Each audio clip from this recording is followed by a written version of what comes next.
Hello friends, welcome back சித்தர்வாக் channel நண்பர்களே. இன்றைக்கி இந்த வீடியோவில் பார்த்தீங்கன்னு வச்சுக்கோங்களேன், மிக முக்கியமான ஒரு ஆன்மீக ஜோதிட தாள்களை தான் இப்போ இந்த வீடியோவில் அதிரடியாக பார்க்க போகிறோம். அதாவது நவகிரகங்களில் மெயின் கிரகமாக கருதப்படுவது சந்திரன் தான்.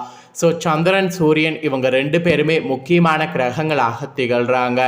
சந்திரனும் சூரியனும் அன்னை பார்வதியாகவும் சிவனாகவும் கருதப்படுறாங்க. இவங்களுடைய மாற்றம் பௌர்ணமி அமாவாசையாக வரும். அந்த பௌர்ணமி அமாவாசை வரும்போது கிரக மாற்றமானது ஏற்படும். அந்த கிரக மாற்றங்கள் ஏற்படும் போது ஒவ்வொரு ராசிக்காரங்களுக்கு தாக்கம் உண்டாகும். அந்த வகையில் பார்த்தீங்கன்னு வச்சுக்கோங்களேன், தற்போது நவம்பர் 15ஆம் தேதி மிக விஸ்வரூபமான ஒரு நாளாக வருது. அன்று தமிழ் மாதம் ஐப்பசியுடைய 29ஆம் நாள். அதே போல் அன்று கிழமை பார்த்தீங்கன்னு வச்சுக்கோங்களேன், வெள்ளிக்கிழமை. அன்று என்ன ஒரு சிறப்பான நாள்னா பௌர்ணமியானது வருது. வரக்கூடிய பௌர்ணமி ஐப்பசி மாதத்தில் வரக்கூடிய பௌர்ணமி.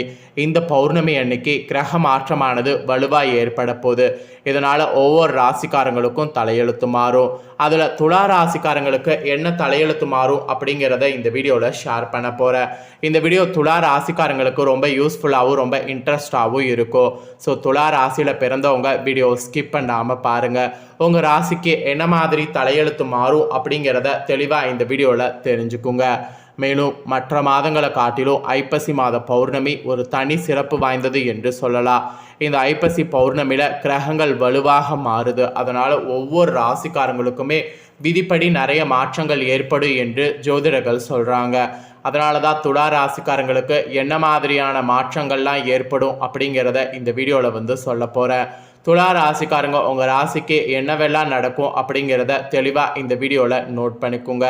உங்கள் ராசிக்கு என்ன நடக்கும் ஏது நடக்கும் அப்படிங்கிறத நீங்கள் தெரிஞ்சுக்கிட்டிங்கன்னா அதற்கேற்ப இந்த நவம்பர் 15க்கு பிறகு நடந்து கொள்ளலாம். சரி, வாங்க பலன்களை பார்க்கலாம். ஃபஸ்ட்டு ஐப்பசி மாத பௌர்ணமி மட்டும் சிறப்பானது ஏங்கிறத உங்களுக்கு சொல்கிறேன், அதை நோட் பண்ணிக்கோங்க. பொதுவாக பௌர்ணமி நாளில் சிவ தரிசனம் செய்வது, கிரிவலம் செல்வது விசேஷமானது. இது மற்ற மாதங்களை விட ஐப்பசி மாதத்தில் வரக்கூடிய பௌர்ணமி அன்னைக்கு செய்யறதுக்கு தனி சிறப்பு இருக்குது. திங்களை முடிமீது சூடியவருக்கு முழுமதி ஒளிரக்கூடிய நாளில் சிறப்பு வழிபாடு செய்வது தான் இந்த பௌர்ணமியுடைய சிறப்புக்கு காரணம். ஆன்மீக ரீதியாக மட்டுமின்றி அறிவியல் ரீதியாகவும் அக்டோபர் நவம்பர் ஐப்பசி மாதத்தில் நிலவு பூமிக்கு மிக அருகில் தனது முழு ஒளியை பூமி நோக்கி வீசுகிறது என்று வானவியலை பார்த்தீங்கன்னு வச்சுங்களேன் நிரூபிச்சிருக்கிறாங்க. பொதுவாக பௌர்ணமி நாளில் சிவ தரிசனம் செய்வது, கிரிவலம் செல்வது 10 மடங்கு விசேஷனா இந்த ஐப்பசி மாதத்தில் செய்கிறது 1000 மடங்கு தனி சிறப்பு உண்டு. இந்த நாளில் தான் சந்திரன் தனது சாபம் முழுமையாக நீங்கி 16 கலைகளோடு முழு பொழிவோடு திகழ்கிறார் என்பது குறிப்பிடத்தக்கது. இது பற்றி ஒரு புராண கதையே இருக்க, அந்த கதையை சொல்கிறேன், தெரிஞ்சுக்குங்க. தாட்சனின் மகள்கள் 27 பேரையும் சமமான அன்போடு பார்த்து கொள்வதாக வாக்களித்து திருமணம் செய்து கொண்டார் சந்திர பகவான். ஆனால் 27 மனைவிகளுக்குள்ள ரோஹிணியிடம் மட்டும் தனி அன்பு செலுத்தி வந்தார் சந்திரன். இதனால் மற்றவர்கள் தாட்சனிடம் சென்று மனக்குறியை சொல்லி முறையிட்டனர். வாக்களித்தபடி நடந்து கொள்ளாததால் தட்சன் சந்திரன் உடல் தேயட்டும் என சாபம் அளித்தார்.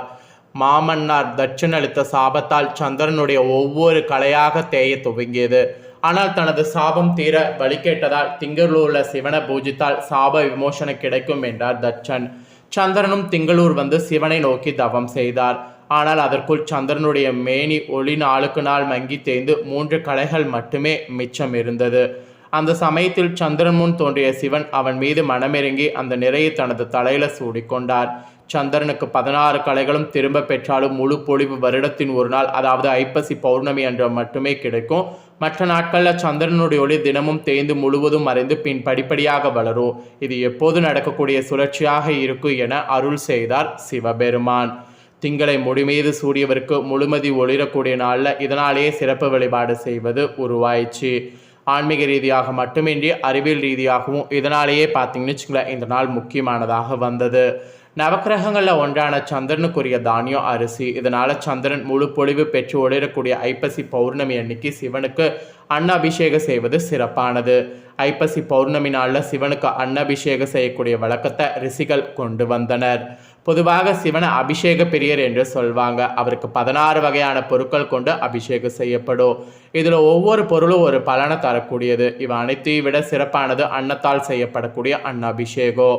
ஒருவன் எத்தனையோ உணவு சாப்பிடுகிறானோ அதை பொறுத்து அவருடைய குணம் மற்றும் மன அமையும் என்கிறது உபநிதங்கள். அத்தகைய சிறப்பான அன்னத்தை கொண்டு அபிஷேகம் செய்வது சகலவிதமான நலன்களையும் நமக்கு பெற்றுத்தரும். அதனால தான் ஐப்பசி பௌர்ணமி மற்ற பௌர்ணமிகளை காட்டிலும் 1000 மடங்கு சிறப்பானது என்று சொல்லப்படுது. இவ்வளோ நேரம் ஐப்பசி பௌர்ணமியுடைய சிறப்பை பார்த்துட்டோம். இப்போ இந்த பௌர்ணமிக்கு பிறகு துலா ராசிக்காரங்க உங்களுக்கு தலையெழுத்து எப்படி மாறுங்கிறத பார்க்கலாம். துலா ராசிக்காரங்க சித்திரை 3, 4 பாதம், ஸ்வாதி, விசாகம் 1, 2, 3 பாதம் இதில் பிறந்தவங்களுக்கு நான் சொல்லக்கூடிய கணிப்பு கரெக்டாக பொருந்தும். அதனால் துலா ராசி இந்த நட்சத்திரத்தில் பிறந்தவங்க வீடியோ ஸ்கிப் பண்ணாமல் பாருங்கள். அதாவது முன்கோபம் அதிகம் இருந்தாலும் உங்களுடைய வாக்கு சாதுரியத்தால் பிறரை கவர்ந்து இழுக்கக்கூடிய ஆற்றல் கொண்டிருப்பீங்க. இப்படி இருக்கக்கூடிய உங்களுக்கு இந்த பௌர்ணமிக்கு பிறகு பொருளாதார நிலை சிறப்பாக இருக்கும். இருந்தாலும் தேவையற்ற வீண் விரயங்கள் உண்டாகும். உடல் ஆரோக்கியத்தில் வயிறு சம்பந்தப்பட்ட பாதிப்புகள் உண்டாகும். அதனால் மருத்துவ செலவுகள் ஏற்படும். ஸோ இந்த மருத்துவ செலவுகள் ஏற்படுவதை தவிர்ப்பதற்கு உணவு விஷயத்தில் மிகவும் கவனம் செலுத்துவது உங்களுக்கு நல்லது என்று சொல்லப்பட்டிருக்கு. அப்புறம் குடும்பத்தில் வீண் வாக்குவாதங்கள், ஒற்றுமை குறைவுகள் உண்டாகும். அதனால் கணவன் மனைவியாக இருக்கிறவங்க கருத்து வேறுபாடுகள், புத்திரர்களால் மனநிம்மதியற்ற நிலை உண்டாகும்.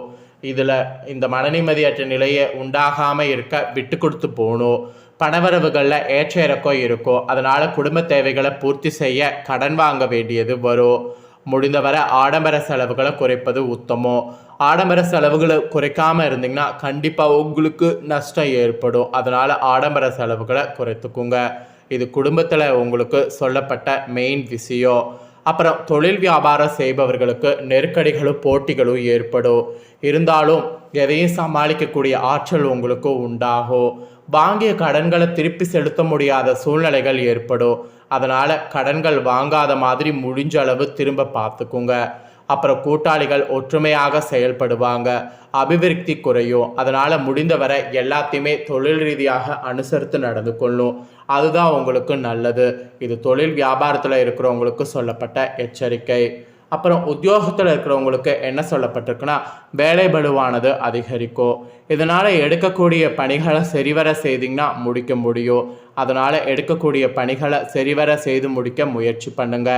எதிர்பார்க்கக்கூடிய பதவி உயர்வு தடை தாமதங்களுக்கு பின் கிடைக்கும். பதவி உயர்வு கிடைக்கிற வரைக்கும் வெயிட் பண்ணுங்க. உடன் பணிபுரியவர்களை அனுசரித்து நடந்து கொள்ளுங்க. அப்போ தான் வீண் பிரச்சனைகள் உண்டாவதை தவிர்க்க முடியும். இல்லைனா வீண் பிரச்சனைகள் நிறைய உண்டாகும். அப்புறம் பெண்களுக்கு உடல்நிலையில் அடிக்கடி பார்த்திங்கன்னு வச்சுங்களேன் பாதிப்புகள் உண்டாகி மருத்துவ செலவுகள் ஏற்படும். அதனால் உடல் விஷயத்தில் ரொம்ப ஜாக்கிரதையாக இருக்கணும். திருமண சுபகாரிய முயற்சிகள்லாம் செய்கிறதா இருந்தால் செய்யலாம். ஆனால் எது செய்தாலும் தடைகளுக்கு பின் அனுகூலம் உண்டாகும். கணவன் மனைவியாக இருக்கக்கூடிய உங்களுடைய ஒற்றுமை சுமாராக இருக்கும். உற்றார் உறவினர்களை அனுசரித்து செல்லது அவசியம். அப்போ தான் பெண்கள் உங்களுக்கு குதூகலமாக இருக்கும். அரசியலில் இருக்கிறவங்களுக்கு பொதுப்பணிகள் உங்களுக்கு முழுமையாக ஈடுபடுத்தி கொள்ள முடியாத சூழ்நிலை உண்டாகும். ஸோ இந்த மாதிரியான சூழ்நிலையிலிருந்து தப்பிப்பதற்கு முடிந்தவரை மக்களுக்கு கொடுத்த வாக்குறுதிகளை காப்பாற்றுவது நல்லது.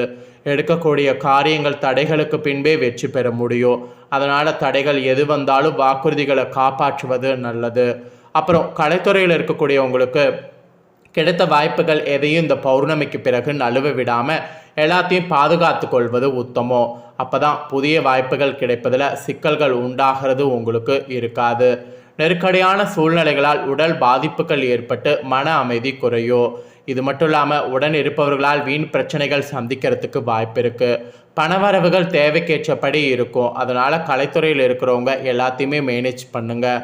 அப்புறம் மாணவர்களுக்கு கல்வியில் ஈடுபாடு குறையும். ஞாபக மறதி மந்த நிலை உண்டாகும். படிப்பில் கவனக்குறைவதால் எதிர்பார்க்கக்கூடிய மதிப்பெண்களை பெற முடியாது.